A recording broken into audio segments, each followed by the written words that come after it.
Tsura nga wala sang sweldo. Katapusan na, pero wala pa rin mabato nga sweldo.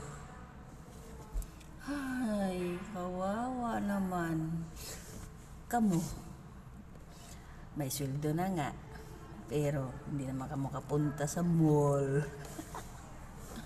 Dahil may nag-chat sa inyo. Ipadala nyo naman sa Pinas. O ano, gusto yung bumili ng relo, gusto yung bumili ng damit, hindi kayo makabili ng damit, no? Oh. Dahil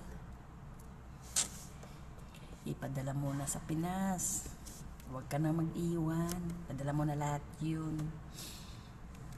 Amoy-amoyin mo na lang ang amoy para maiwan yung amoy sa imong ilong. Kasahod na nga, pero saklap na